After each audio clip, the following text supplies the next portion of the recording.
Welcome to the latest episode of the podcast that wouldn't die. I'm your host, Kevin. With me, as always, is Aaron. You keep trying to trick me. There's a long pause between 3, 2, 1, and when you talk. You're trying to Michael Scott me, but I will not fall for your trap. Well, I'm afraid that it's like the moment I start talking, you're going to shout some expletive or some horror show. I don't know. That's part of the magic. That's what keeps me on my toes, basically. This week, we're discussing the horror science fiction classic Night of the Comet, starring a whole bunch of people. Many actors. It's an all-star cast. It is like a real cast. You know what I'm saying? It's not like community theater over here. This is the real deal. Well, it's not community theaters. It's a lot of character actors and a lot of actors and stuff. It's not like suddenly it's full of leading men. It's a lot of working actors. That's the word. There are actors who may look vaguely familiar to you in this. You're like, I've seen that guy in something before. Yes, you're right. It's basically half the cast of Eating Raoul, if you know what that is. So there you go. Which was part of my college art housey things. Now, do you want me to tell you about Eating Raoul? Because I don't freaking remember. But I remember renting it at Blockbuster. I looked it up. I remember Dad referencing it for some bizarre reason. I don't know if he just saw... heck? I'm not kidding. I think he just saw like the cover at Blockbuster Video or The Warehouse or something. That's all I can hope. Maybe it was on HBO. It's hard to say. Anywho... So, go to our page. For some reason, all I can think about now is The Cook, the Thief, his wife, and her lover, and the movie Boxing Helena. I think it was all this 80s thing. Oh, God. Remember Boxing Helena? I studied The Cook, the Thief, his wife, and his lover in college. I know. We're not talking about that movie. Helen Mirren, though. Helen Mirren was in an all-star British cast. And anywho. The director was Peter, was it Greenaway or something like that? I don't know. Tim Roth is in it. There's a bunch of actors. Oh, it's all-star cast, friend. But we're not talking about that movie. Also, Boxing Helena. I saw Boxing Helena in the theater. Oh, Lord. Don't ask me why. Because Julian Sands was in it. Julian Sands. Yeah. It's an all-star cast. Anyway, it was god-awful. Don't let this be a recommendation for Boxing Helena. No, do not see any of these movies. Go to our page on Facebook, at the podcast that wouldn't die. Go to our page on Twitter, at TPodcastTWDie. You can email us at the podcast that wouldn't die at Gmail. We are on Google Podcasts, Apple Podcasts, Spotify. Like, share, subscribe, and rate, won't you? Please. And if you please. And by rate, we mean 5-star. Otherwise, just keep your opinions to yourself. 5-star all the way, or shut your job. Shut your gob. Anywho, why don't you give us the 5-second synopsis of Night of the Comet? I'm not sure I even need 5 seconds. Here it is. Boom. It is the Omega Man 80s style. Boom! Does that blow your mind? That does kind of blow my mind, actually. There are elements that are similar. Yes, Omega Man and maybe what's the double tap movies? Oh, Zombieland. It was just a squeezing of Zombieland, but basically, I think it's Omega Man. It is Omega Man if there's only like 3 zombies in the world. Basically, there's a lot of referencing. No, that there's a lot of killers. people who are about to become zombies because anyone with just limited exposure, full exposure, you turn to powder. Limited exposure, eventually you slow roll your way to powder. But that slow roll means eventually you're a zombie. Right, basically. Well, it's kind of like, it's hard to say. It's like, let me just jump right in, shall we? So the issue, back in the about 86, 85, whatever it was, Halley's Comet was all the rage. Okay, it was the rage. It was a big thing. So this movie was kind of playing off that. Now, this movie isn't about Halley's Comet. For those too young to remember, Halley's Comet is going to come your lifetime. And if you're aren't out there trying to catch a glimpse of Halley's Comet, well, your life just wasn't worth living. Do you remember where you were when Halley's Comet came? Because I don't. I couldn't give a damn. Well, I was very young. I mean, you were like 40 at the time. So I was like shocked. 40. Shortly after birth to you and raised you. Give me a break. Pretty much. So anywho, it was a big thing. Because the elliptical orbit of Halley's Comet is like 76 years or something along those lines. So unless you're like 140, you're gonna kind of miss this. Exactly. This movie had a different comet that had only been recently discovered, but the trajectory is so huge that it takes 65 million years. Was it Hale Bopp? It was not Hale Bopp. That was a different one. And because they realized there was some kind of connection between what happened 65 million years ago. The dinosaurs disappeared suddenly. Oh. That's the connection. So now all I think about is zombie dinosaurs. Like, dude was kind of full exposure, so then he became like a zombie Tyrannosaurus Rex. Is it the same thing? Kind of. There's a whole voiceover thing that explains this, and basically they talk about how there's this secret organization who drew the comparisons and said, we don't think that this comet, coming around after 65 million years, we don't think that's a coincidence. We think there's something going on with the comet. So we're going to be underground when this hits. As you might imagine, it's like parties in the street. People are barbecuing. There's literally it was like 4th of July. 4th of July, I mean, they clearly went around when the real Halley's Comet was doing its thing and just videotaped people and said, okay, we're going to put this in the movie. About this time, we're meeting the protagonists of the movie. Do you remember who they are, Aaron? There's like a chick and her boy who played, oh shit, what did he play? Anyway, chick and a boy at the movie theater, her sister, and always the evil stepmother because their daddy's off fighting the Sandinistas. Sandinistas, absolutely. With Ollie North. Yeah, it's very topical. There's a lot of topical references in this movie. I'm going to go around and ask 12 people tomorrow who the Sandinistas are. Let's see what we come up with. Good luck. You've got the main characters throughout the movie are the sisters, high school age sisters, who Reggie appear to be 30. and Sam, who appear to be 30. Reggie is 18, and Sam is a year or two younger. She's like a little cheerleader girl, and the through line is supposed to be like they're Valley Girl kind of things, but very, very subtly Valley Girls. There isn't a whole lot of oh my god or gag me with a spoon. Gag me with a spoon. That would have been better. Quite frankly, where's that Zappa girl when you need her? Gag me with a spoon. Yeah. But the boyfriend was from Valley Girl, if you remember that. That's where he was. Yes. So coincidence. That was her preppy boyfriend. Her preppy boyfriend. Now, more recently, he was in a bunch of Quentin Tarantino movies.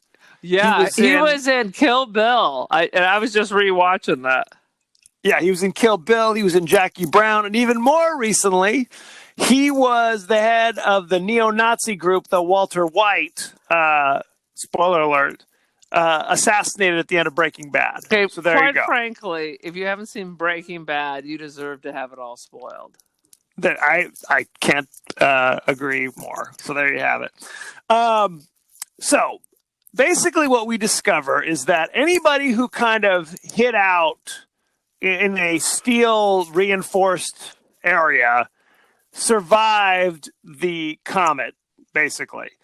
And there was these kind of ominous warnings. They're like, well, the comet first reached Newfoundland or Newfoundland. Or Newfoundland.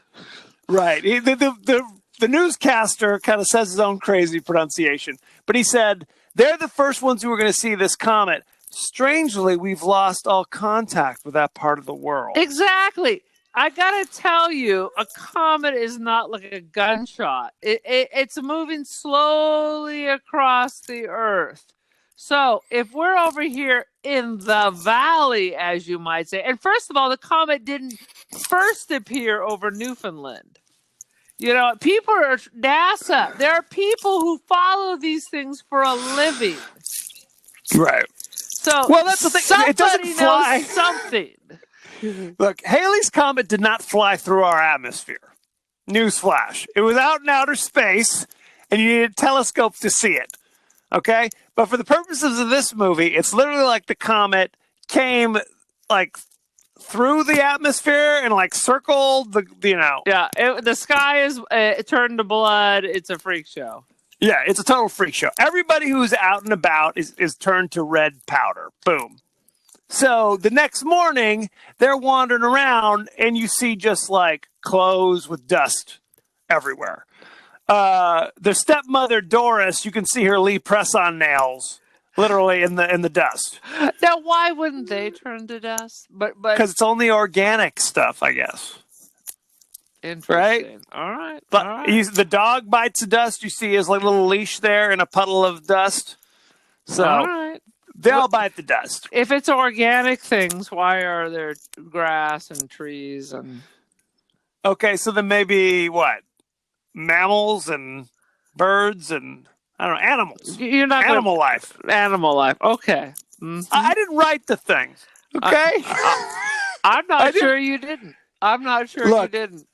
Okay, I did an uncredited punch up. Okay, I added some jokes. That's how we did it. But so Reggie, who works as she works at the concession stand at the movie theater. She works the concession stand, and she's kicking boots with the projectionist because they still had projectionists in the 80s. You need to use the proper 80s terminology. They were making it. Making it. Not that kind of making. Right. It was let me see. Yeah, she was very upset about spending the night. She's like, well, if I hang out here long enough, I'm going to make it with you. And I'm not sure I want to do that. And then if you give me $5 later, then what does that say about me? Okay, basically? First of all, what does it say about you that if I spend more than a few minutes, I'm compelled to have sex with anyone in my perimeter? So why not just go ahead and call a spade and ask for 15? Ask for 25. Might as well at that stage of the game. In for a penny, You've already in for a committed. pound. Now it's about just negotiation. Exactly. So smash cut next morning. They wake up. Her boyfriend, I guess, was like selling movie prints or like, here's the new print for the movie. I'll give me $100 or whatever it was. No, because they had to return it. So I don't know if they were using it to make a bootleg copy or they wanted it for a party or what. Something along those lines. So he, I guess, rented out the copy of the movie overnight, and the guy he loaned it to was supposed to return it early the next morning. And, of course, he doesn't show up because he's dust, essentially. Dust in the wind. All we are is dust in the wind. Like sands through the hourglass. So are the days of our lives. Pretty much. So he basically is like, okay, I'm going to go drive over to my buddy's house, get the print back before the boss checks in. Opens the door, dead meat. Boom. Zombie. Wrench. Boom. A zombie auto mechanic hits him in the head with a wrench and drags him off somewhere. Take a good long look at this zombie because it's one of the few you're going to see in this movie. Yeah. It's not hardly Night of the Living Dead. There's like two of them in LA. Pretty much. So, okay, so she goes out, Reggie goes out to look for her boyfriend, sees his motorcycle is still there, and then I had this movie on subtitles, as I often do. And are you elderly now? What is that I about? am elderly. Well, the problem is, and because a lot of people have this issue. Because you can't understand their accents? It's because of their accents. It's exactly right. No, basically, if you turn it up loud enough so you can hear the dialogue, suddenly there's an explosion, a scream, or machine gun fire my children are upstairs trying to sleep, it causes problems. Let me just say that. Maybe you need like the Ron Popeil, like far away vision, or what is it? The headphones that hook to your TV. I pretty much just need a hearing aid. I think it's the reality. Just the horn. You just press it right up to the speaker. Exactly. Hey? Hey, what's that you say? What did you say? So on the subtitles, you hear like snapping, crunching is like what. So she's hearing this stuff, which I didn't. It's very subtle, but loud enough for Reggie to hear. What's that? Who's there? And of course, zombie auto mechanic pops up, and it's clear. What do you think he's been doing? Munching. He's been eating up poor whatever his name, Rick or Derek or Brett or whatever his name is. Killing, but you just don't see that dude anymore. But he's got like a piece of meat in his hand. It could be a T-bone steak for all I know. So she shows some kung fu moves, fends off the crazy zombie mechanic, takes the motorcycle, and bails.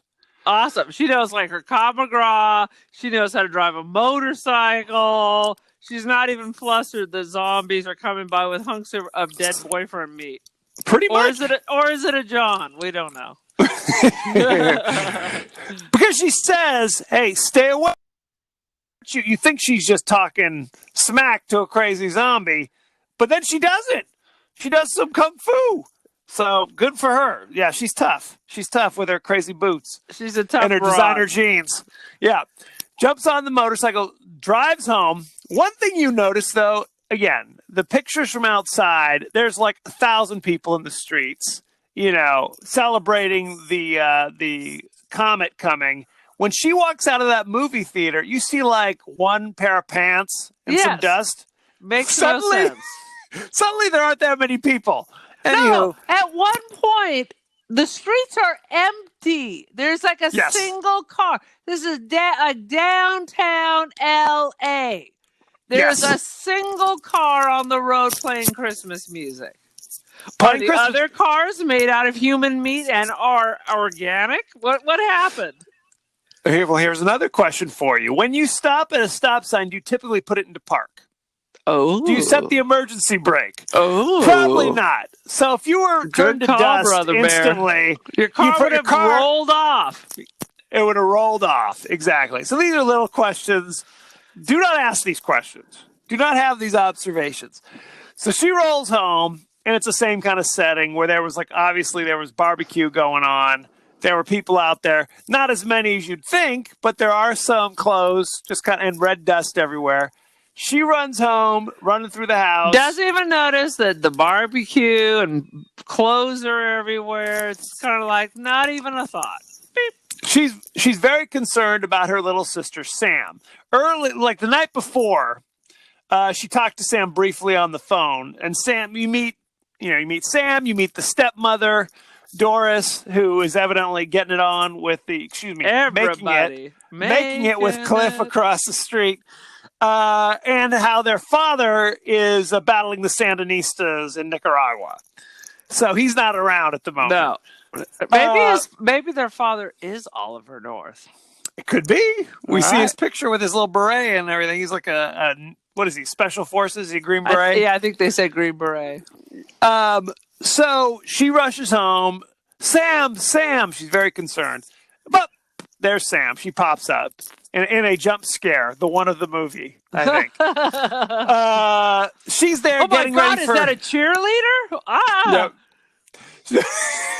It's terrifying. Sam's getting ready for cheerleading practice. But again, she can't get anybody on the phone. It's all very confusing.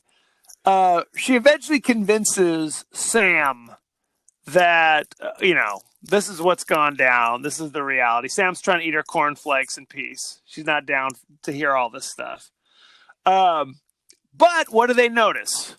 They notice that the boombox is still playing the radio, and there seems to be a DJ down at the radio station. The radio station. The radio LA. station. Yes. KLOS. Actually, it wasn't that. It was like Kixie or something. One of those radio stations. I was going to say KLOS, I think is a real station. Well, absolutely. It's the real deal. So they drive down there, and of course, what do they discover? That it's just basically been set up to run automatic. Like there's reel-to-reel playing it. But it's fascinating. It's set to run automatically like forever because this movie goes on for days and the radio station's still playing with the correct time. Exactly. Even though they're like stopping the reel-to-reel from time to time, Sam's getting on the horn. Hey, this is Sam sending a message to all you teenage Comet zombies. Yeah. Omega Man, we're here. Come feast on our sweet brains. Come on. Pretty much. But it's like Dinner you said, bell. Driving through town, there's like no cars on the street. It is literally like that scene in Omega Man where it's just like, everything seems cool, just not a lot of cars. But there's less newspaper, though. Less newspaper. There was much more newspaper rolling through town in Omega Man. But just on that one street. Remember, he turned the corner and suddenly it's like just this street is apocalyptic. The rest is clean and manicured. But it's that we're going to talk about that more during behind the scenes. But there's a very legitimate reason why the streets were made up that way or not made up that way, as the case may be. Does it have anything to do with the Sandinistas? It's the Iran-Contra affair. It's Iran-Contra. It's Oliver North. It's Oliver North. So they get to the station, and of course, no one's there. But they meet Hector, who's a truck driver, I guess, and he heard the radio, so he came to check out and meet up with them. But he's the one who kind of knows some stuff. He said, there are crazy people out on the road. I was with some girl shacked up in the back of my truck. We were making it. And they got separated because they saw one of the zombies eating like a cat or something, a live cat. So his Lady Fair ran off, and he found her body later. Ugh. And that the killers, the mutant zombies had torn her apart. So why didn't he turn into a zombie? Because they were in the back of his steel truck. Okay, wait a minute. When he said that, I assumed in those big trucks they have like a bed behind the seats. Are you telling me they were actually in the trailer part? I guess. I don't know. I didn't write this movie. This is a question. The crazy sister decided to sleep in a tool shed where you keep your lawnmower, and suddenly that protects you from the rays. But the scientists in the lab, their air vents were open, and they all died. Yes. Spoiler alert. There is a little bit of inconsistency, because you're right. Reggie is saved because they have a long discussion about how the projector booth is steel. Okay? It's not airtight. Because if you've seen Inglourious Bastards, way back in the day, they don't talk about this in the movie, but I just happen to know fire. This. Is it for fire? For fire reasons, because the film stock was highly flammable back in the day. Oh, that's interesting. There you go. But again, not airtight. Right. Not airtight. Because not you a don't secret. Want to kill the projectionist. I mean, you may want to, but you just have to find a different way to do it. Yeah. Not airtight. Sam revealed that she was, after the fight with this stepmom, she hid out in the tool shed, like you said, where they keep the lawnmower. Again, not airtight. I'm imagining one of these Rubbermaid things you get over at the Walmart, and she's just laying there because she has no friends, so she couldn't possibly have gone to somebody's house. I'm going to hide in the shed with the snail bait and the fertilizer stay there overnight. But it's like you said, it's a solid steel tool shed. So that's not Rubbermaid. Not Rubbermaid. His truck that he was shacked up with, the faceless lady, also made of solid steel. But like you said, later in the movie, when you meet the scientists, spoiler alert, they were in an underground bunker. Underground bunker, and because they left the vents open, they're all infected. Yeah. Right. So So we must assume that everything else was airtight, and they're lucky to be out alive at all. Exactly. It's hard to say. It's all hard to say. So you got and Sam we don't and Reggie. know exactly what is turning everybody to powder. Is it the radiation? Is it some toxic air? We don't know. Right. They do not explain. All the scientists are crazy now. They do not explain what properties of the comet have turned most people to dust, a few people zombie-ish because they were exposed to the dust. And eventually, I guess like you said, they eventually will turn to dust. Right. It's hard to explain. So Hector's there. They have a little flirtation there. He's got a gun. So that's good. But of course, Reggie drops a racially insensitive comment along the lines of, "This will be fine for date night in the barrio."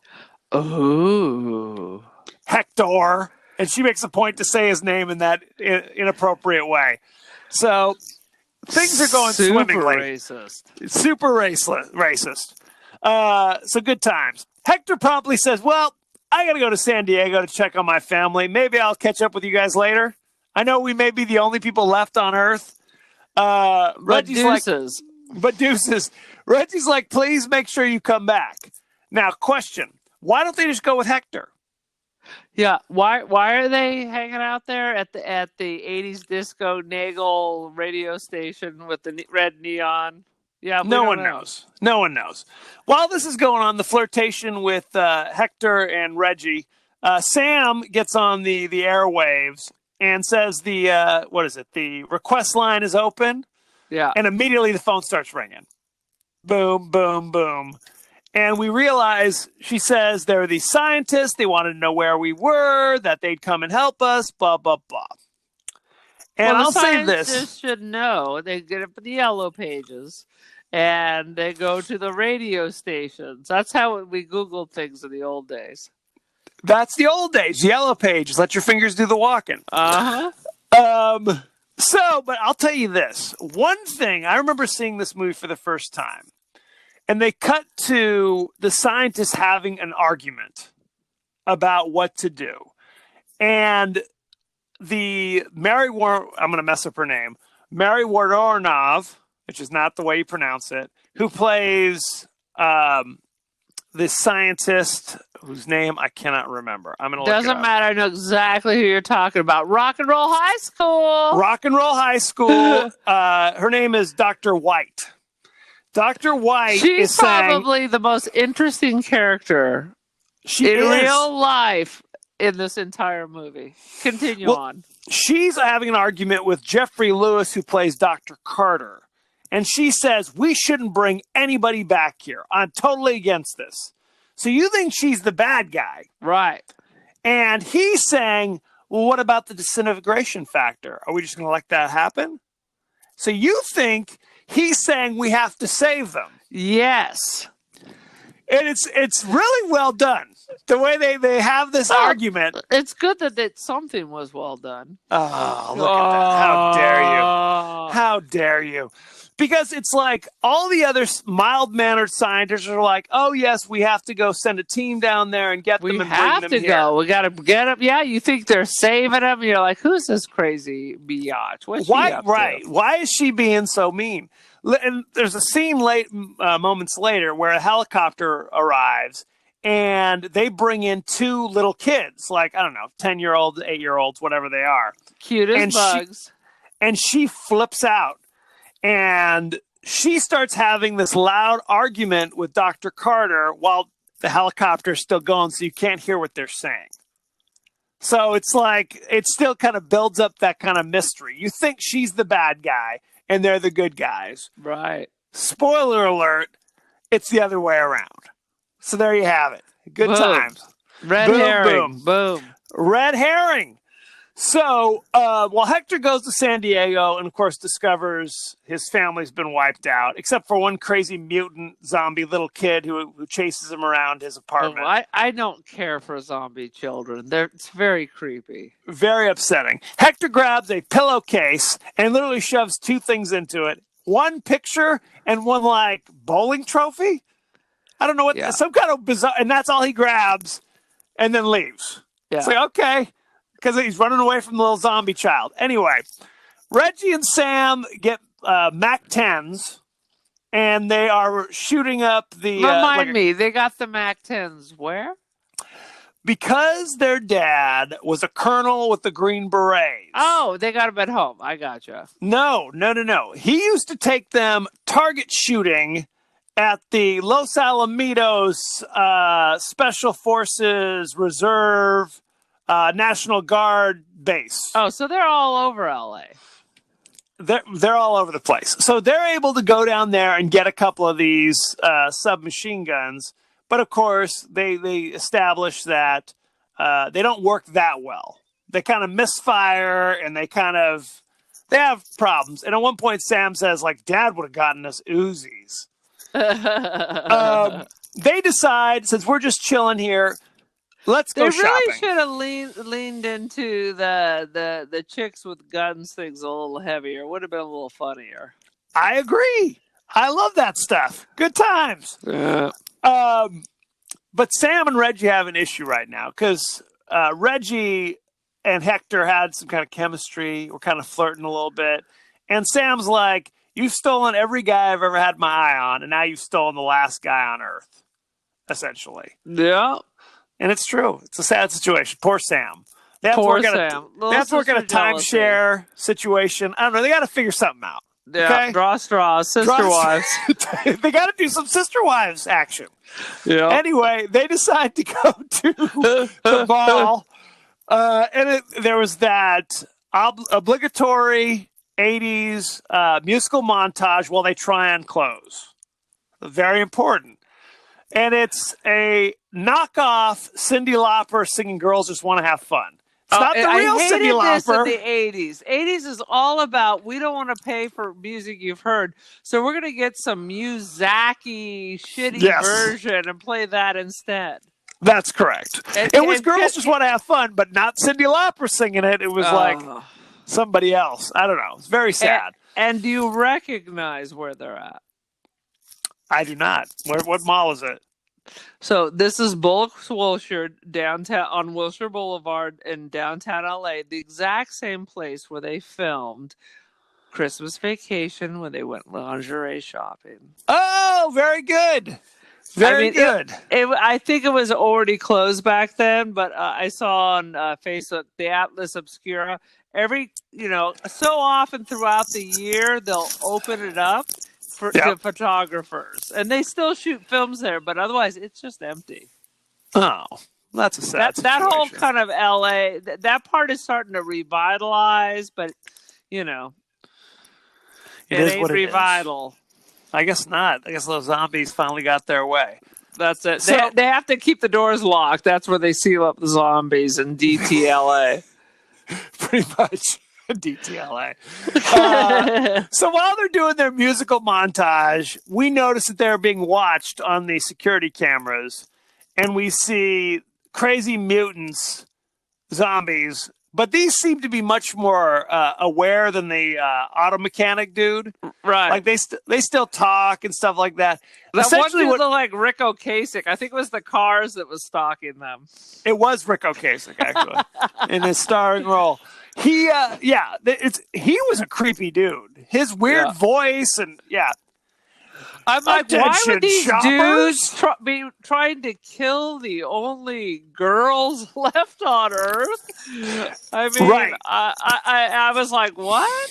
But it's because they've become the dust zombies. Yeah. So they're just nuts. They got dust in their brain. They got zombie brains. They got zombie brains. So there's a shootout with the girls and the crazy mutant zombie box boys. They finally grab the girls and chain them up. All the zombies start to wear dark glasses. And when you take off, bright. That's the thing. One moment you become a zombie, it's like you can't. Again, Omega Man. It's hard for you to be out and see bright lights. So you wear these dark glasses, and he pulls off his glasses, and you see his eyes are all sunken in and zombie-ish. That was a freaky moment. Yeah, he's starting to get all. He looked a little bit more like Rick Ocasek at that moment too. He did. He did. They start to turn. They're starting to turn. Yes, and she screams at him, "What do you want?" And he pulls off his glasses, showing his scary eyes, and he says, "Never in your worst nightmares would you ever know what we want," or something along those lines. And of course, they never quite elaborate, so we still don't know what it is. No, but they start playing like Russian roulette. They said, "We're going to play the game Scary Noises." Scary noises. And he's like going to shoot him, but luckily or unluckily, the scientists show up and shoot the evil zombie people, grab the girls. At this point, we've seen that Sam keeps itching her neck, itching her shoulder area, right? Oh, I'm itching. And Sam and Reggie are just like, well, when she gets nervous, she gets kind of a rash kind of thing going on. I know many chicks who get that. The creepy rash, you see it crawling up their neck. Right. It's a nervous reaction. Right. I'm dealing with anxiety, and this is how I'm showing it. But to the scientists, they're like, okay, obviously you're infected. Right. This is a sign that you've got a little dust on you, and you're just taking your sweet time turning into a zombie. You're halfway there. So they sent Dr. White down there to do a blood test, and if they were healthy, to bring them back to the compound, and if not, then to take care of them. So the girls agree to separate, which is the most bizarre thing of all. They're like, "Oh, Reggie, why don't you get on the helicopter and you can fly back to the compound? Sam will take the next one. You're only your sister, your only living relative in the world, as far as you know. Everyone else is dead. Now we'll split up. That's cool. I'll go with these strangers to their compound, and maybe I'll see you there later. Maybe." Yeah, makes no damn sense. Makes no GD sense at all. So ostensibly, she's giving the blood test to Sam, and she gives her a shot. And Sam's like, "So if I have anything, this shot will cure me." And Dr. Wyatt's like, "Yeah, that's the ticket." So gives her the shot. She drops over. And at this point, you realize that Dr. White is actually the good guy, because there's another creepy scientist there, and she shoots the other scientist. Blam. Because I think he was like, I don't even remember what the conflict was at that stage of the game. But it was like, he was just there to make sure that they were put down, basically. Right. Basically, that she did, in fact, kill Samantha with, like, give her a shot. Which I don't even understand why they even bothered to do that. She was just going to die anyway. They could have just left her and been on their merry way. Maybe it's more humane. Are they going around putting down everybody? No, they're not. So, smash cut. Hector rolls back in to the radio station, expecting to see the two Valley girls, and instead sees Dr. White, who's now wearing dark glasses. And promptly tells him the plot. Basically like, yeah, we had this compound, but of course, geniuses that we are, we left the vents open and the fans going. So we're all infected. And to make matters worse, to try to counteract our infection, we are luring healthy people to our compound and sucking all their blood out to try to create a serum that we hope will cure us. So we're killing, innocent people who are healthy to try to come up with some solution to save us. So she tells Hector the whole story and says, "Your friend is at this compound. Here's the address." And then she gives herself a shot, and she drops dead. So it's very sad. Very sad moment. Again, Eating Raoul co-stars Hector and Dr. White. So go check out Eating Raoul. Or don't. I can't even remember if I liked it or not. No one remembers. Anywho, Smash cut. Reggie's at the compound. They're interviewing her. Have you ever had hepatitis? Have you had cancer? Have you ever trying to interview her, trying to find out just how healthy she is? And again, now we realize, why would she have left her sister in the first place? She was so cool with that. It was like, okay, see you later. Bye. Yeah, yes. I'm getting into the helicopter with strangers. Bye. Right. I'll see you later, sis. Maybe. I don't know. Don't let the door hit you in the ass. Right. There's also, and what we're also realizing is the scientists in this compound, as the dust kind of takes them over, it's like their memories are starting to go. They're not as smart as they used to be. They're like making mistakes because it's like they're trying to like take so much blood from the people that they've already got there. Basically, and they're supposed to create a serum that's going to regenerate them. I mean, that's what their hope is. They must be freaking geniuses if you can whip something out in like a day. Basically. Well, they're saying like, they how need to many work cc's? For the CDC. Pretty much. How many cc's of blood am I supposed to take for them? 300 cc's? That doesn't sound right. I'm not sure.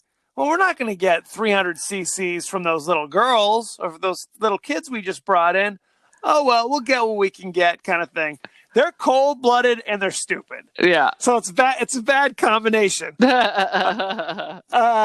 Reggie starts to figure out something's rotten in the state of Denmark. She beats up the psychologist who's there, to Dr. Wilson, to make sure that everything's cool. And she escapes, and she finds the kids who are about to be gassed, put under so that they can get hooked up to the blood-sucking machine. She rescues them, and then who should appear but Samantha? Sam is back. She wasn't killed by Dr. White. I guess she was just sedated. Right. Evidently, she really is. It was a fake-o. It was a fake out. Evidently, she's not infected. She just really does have, nervous allergies. Right. Something along those lines. Hector and Sam rescue the two little kids. They get in a car. They start blowing stuff up. Dr. Carter has totally zombified at this point. Right. He and along with a lot of the other scientists. Luckily, Hector and the gang blow up everything, save the kids, and escape. And at this point, all the people who were zombies are now just dust. Right. They're all gone. The weather has changed. It's clear. Rain washes away all the dust. It doesn't look like a 1980s David Bowie Ashes to Ashes video anymore. It looks more normal. Right. Basically, like earlier in the movie, Sam looks up at the sky and she's like, man, the smog is terrible today. Huh. Little knowing that that's the dust of everyone on Earth blowing in the wind. So. Good times. Sam basically is like, I guess I'm just going to be alone now. So I'm going to dress like a hooker on Hollywood Boulevard here. And a car pulls up out of nowhere. And some rando is just another dude who's like, hey, I survived too. Hop in. Let's go for a ride. And she's like, later. She's like, beggars can't be choosers. I'll take what I can get at this stage of the game. Where are they getting their food? Why are they all so healthy? They're still getting gas. I mean, what's going on? Power is still going. Water is still going. The radio station's still rocking it. It's easy peasy. This dude who pulled up, there was a callback, though. At the beginning of the movie, Reggie was playing Tempest in the arcade of the movie theater. Oh yeah, and she had racked up the scores, like the top 10 scores, but there was one rando, number 6 on the chart, DMK, and that was the dude who pulled up in the car at the end. Is literally he got he got a license plate that says DMK on the bumper. And there's a Depeche Mode cover band called DMK. Oh, is there really? Indeed. Maybe this is the same dude. That's where they got it, I'm sure.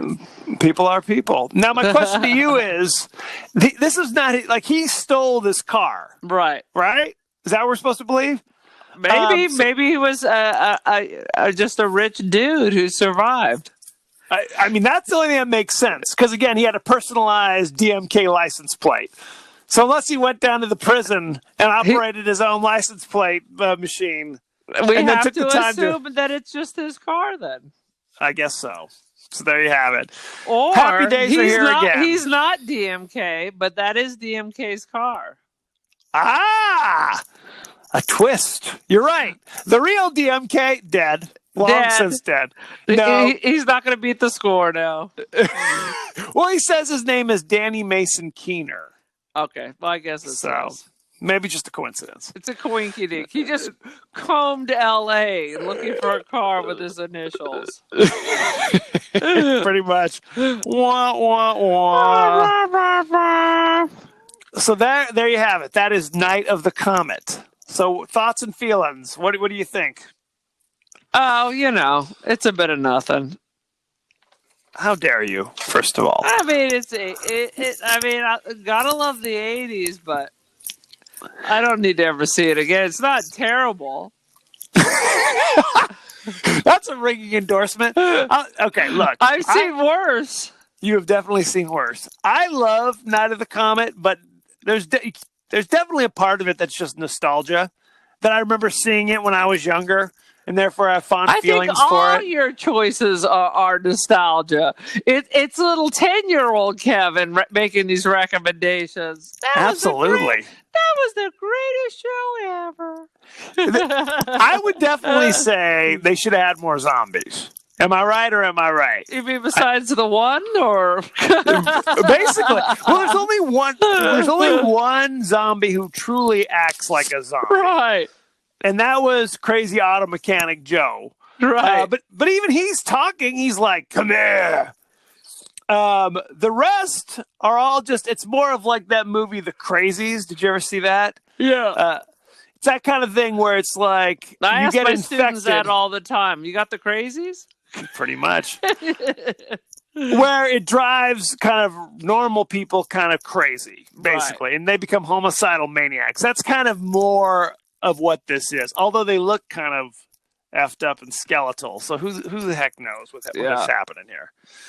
I enjoy it. Do I think it's the finest film ever made? Yes, I do. As a matter of fact, it is the greatest. The greatest. It is the greatest. Now, I have some questions here. Lay it on some me. Observations. All right. Did you notice when she's about to leave the movie theater? Yes, I did. What did you notice? Lay it on me. Red dust. Red dust. There is a poster for the movie Red Dust with on Clark the wall. Gable and Jean Harlow.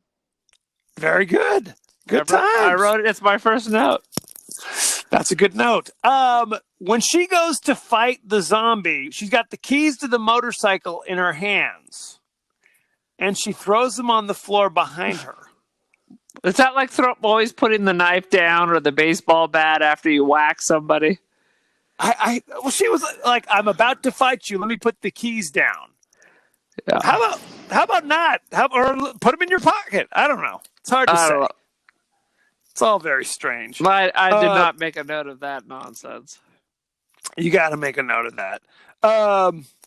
One of the box boys working at the mall, he was played by the same actor from Point Break, the guy who played Bunker Weiss, the evil neo-Nazi guy. Lord, I have no memory. That Keanu Reeves. I know Keanu Reeves is in it, but that's it. And Kurt Russell. Kurt Russell's not in that movie, by the way. Thank you very much. We'll be doing that next week. I do remember Keanu Reeves, but that's it. And I do not know everybody's name. You're deep into Point Break. That was Swayze. Swayze. And they wore the Nixon masks. They were the dead presidents. So they all had different masks. Maybe ex-presidents? I don't know. Maybe they weren't dead presidents. Nixon may have passed away at that point. He might have. He was the one.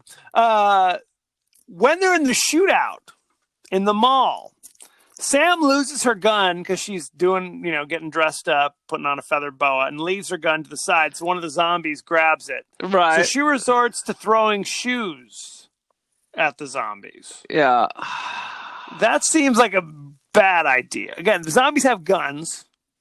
She's throwing pumps. Yeah, she's like running around just effing with them at some point, like she's immortal. It seems like, it's kind of like, why not just stand up and wave, here I am? I mean, yeah. You know what I'm saying? Again, she hit him with the shoes, too. Didn't do much. I got to be honest with you. They're just going to piss them off. Basically, it's a sad situation. When the scientists show up to rescue them, they first go to the radio station, but of course they're not there. They're at the mall.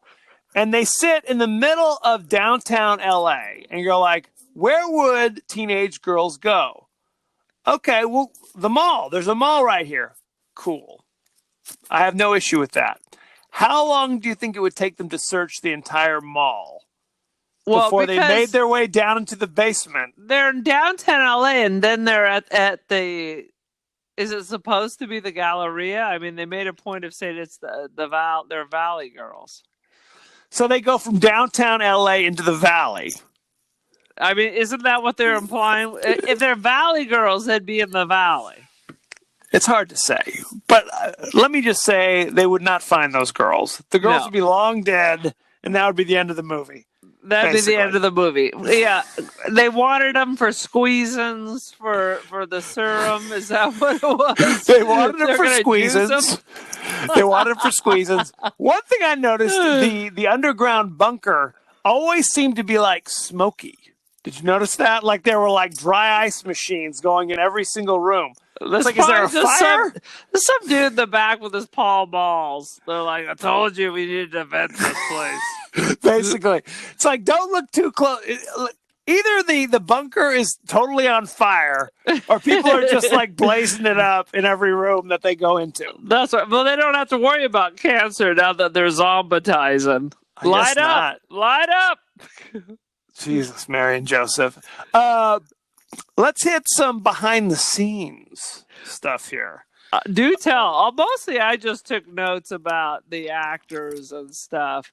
But when she's taking Polaroid pictures, I actually have that Polaroid. I'm looking at it right now. Well, there you go. Do you know why the streets were so barren with very few dusty clothes thrown about?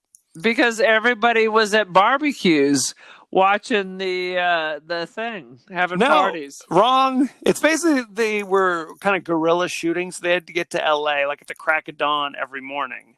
Oh, you mean real? Yes, I'm looking at the real. They had to hastily throw some red dust and some clothes on the ground and film before, regular LA traffic converged upon the scene. It's that same reason for Omega Man.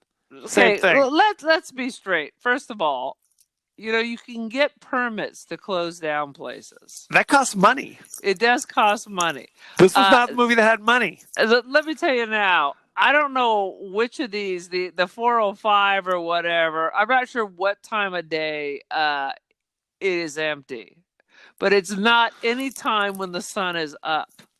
Well, it could be like 5:30 or 6 in the morning. People are already on the road. You think so? Oh, for sure. Going to work. At one point, Samantha, she talks about Teenage Mutant Comet Zombies. Hey, all you Teenage Mutant Comet Zombies. That was going to be the original title of the movie. They should have said that. That would have been a better one. There you have it. But you would have had to have more teenagers, more mutants, and more zombies. Maybe that's why they couldn't do it. The mutant zombie motorcycle cops who attack them at various times of the movie were actually just the cops who were working the set. No, just the security. Just happened to be there. So they said, hey, good times.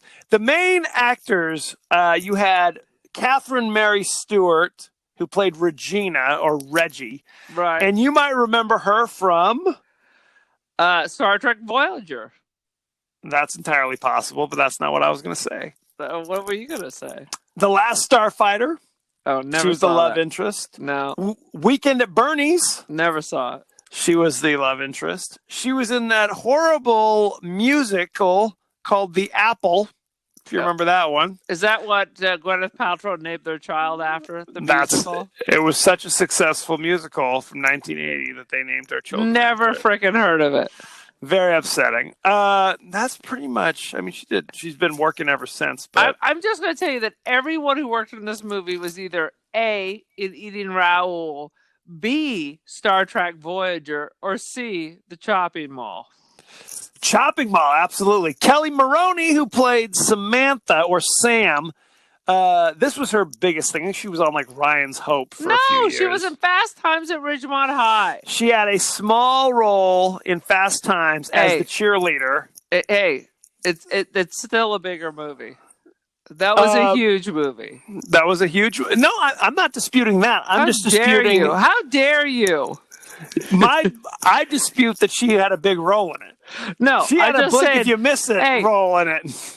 It doesn't matter if you're the star of some dirtbag direct-to-video thing that even your mama didn't watch, or you had 2 lines in an Academy Award-winning movie.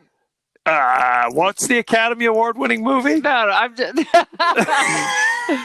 I'm just saying, this scenario? for example, Fast Times at Ridgemont High. I love Fast Times at Ridgemont High. That's all right. Robert Beltran, who played Hector...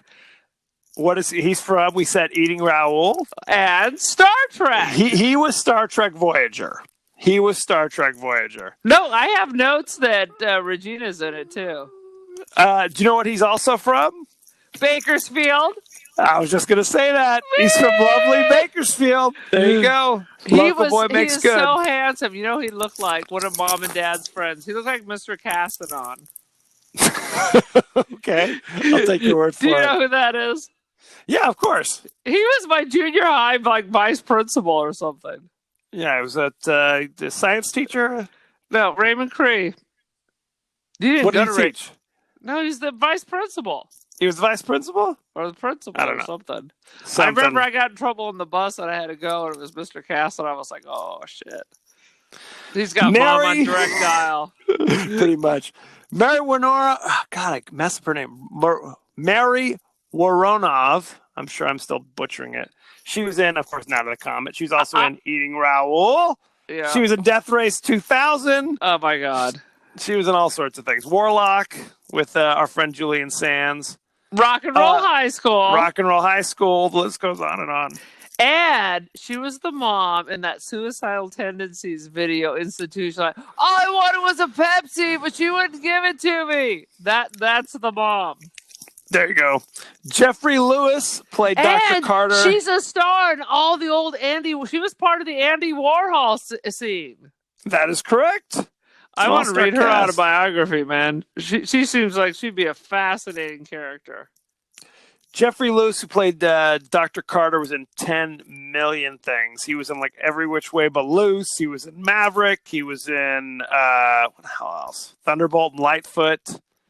You know what I'm talking about. Every Which Way But Loose, for sure. Oh, he's been in everything. He's been in he was in Salem's Lot, for God's sakes. Oh, yeah, I saw that, Mr. Marlowe. Yeah, he was the grave digger or something like that. I don't remember. Good times. Yeah, you're right. He gets sucked by the Glick boy or something laying out there. That is correct. See? Yeah. The picture of the father, the Green Beret, earlier in the movie, was actually a picture of Oliver North? The director. Oh. Director of the movie. He wrote and directed this bad boy. His name is Tom Eberhardt, and he also directed Without a Clue, and he wrote Honey, I Blew Up the Kid. So it's a very famous and successful What a bunch of person. trash.